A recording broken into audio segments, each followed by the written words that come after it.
Now we will see the eighth problem. So let's see how to solve the eighth problem. The function is defined like this. We need to discuss the discontinuity of this function if there are some points existing. So f of x is equal to mod x divided by x for x value not equal to 0. It is equal to 0 when the value of x is equal to 0. So first let's try to redefine this function. See, wherever you see modulus function, the first thing you are supposed to do is redefine it.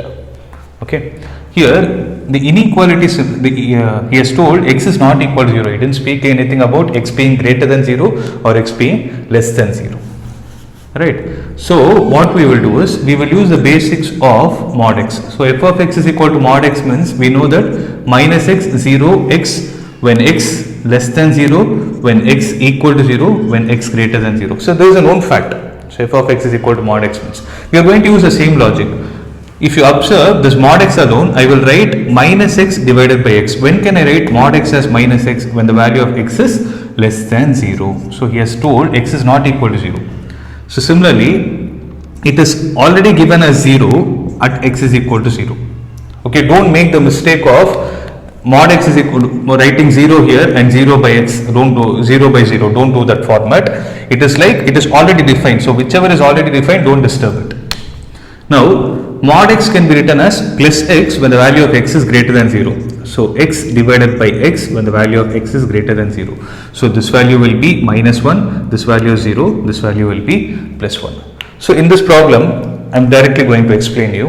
If you observe the left limit, okay, if you follow all the steps, like writing it as 0 minus and everything, if you observe the left limit, when you are doing the left limit of 0, so since we are checking the continuity of the function at x is equal to 0, when the value of x is less than 0, the left limit is going to be minus 1. Similarly, if you observe the right limit, when the value of x is greater than 0, the right limit is plus 1 and f of 0 is going to be 0. Since left limit is not equal to right limit is not equal to the function value, this is neither a left continuous function nor a right continuous function. So this function has a point of discontinuity at x is equal to 0. So please understand this. The reason why I did it directly is because minus 1 is a constant function, plus 1 is a constant function, 0 is also a constant function. Constant function is obviously going to be a continuous function in its domain. So for minus 1, what is the domain? It is between minus infinity to 0. The domain is minus infinity to 0. So minus infinity to 0, minus 1 is continuous.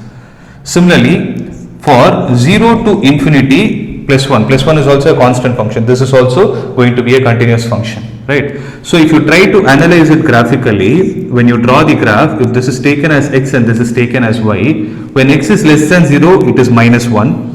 When x is greater than 0, it is plus 1. But the only thing is you need to put an open circle here and here because they are the points of discontinuity. So the function value is going to be 0. So whichever is the function value, there alone you need to darken this circle. So this is how the graph will look.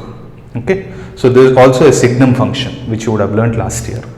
So this is the point of, so there is a point of discontinuity existing at x is equal to 0.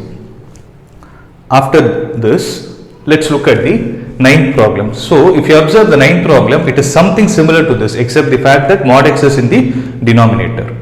And one more additional factor that is given is here he has told x is not equal to 0, due to which we had to define the function. Here the job is made easy because he has already given you the inequality, right?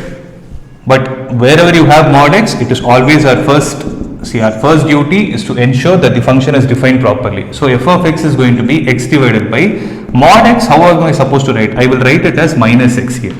And what is the reason for it is, this function is defined only for x less than 0. When x is less than 0, mod x is going to be minus x according to this definition, right? So it is going to be minus x, it is minus 1 for what values? When x is less than 0. It is already minus 1 for x greater than or equal to 0, right? Again, when I do the same steps, left limit when I do it at 0, so I am going to check the discontinuity at 0 because minus 1 and minus 1 obviously they are constant function. They are constant function throughout the real number system. That is a known fact. So if you check the left limit for this function, the left limit is going to be minus 1. And if you observe the right limit is also minus 1. and f of 0 is also minus 1 because equal to symbol the function is minus 1. Since left limit is equal to the right limit is equal to the function value, for this function there is no point of discontinuity, but the same function or a similar function which is defined in another way has a point of discontinuity just because the way in which the function is defined is changed. Okay, and there is also one more difference. Here it is 0, here it is minus 1. Had it been minus 1 here in this question, maybe it would have been right continuous. Sorry, it would have been left continuous. So these are the small changes. So the conclusion I would like to make here is, whenever you have a modulus function, define the modulus function according to the basic definition of it. First, you always need to get rid of the modulus and then only proceed with the problem. So this is all about the 8th and the 9th problem.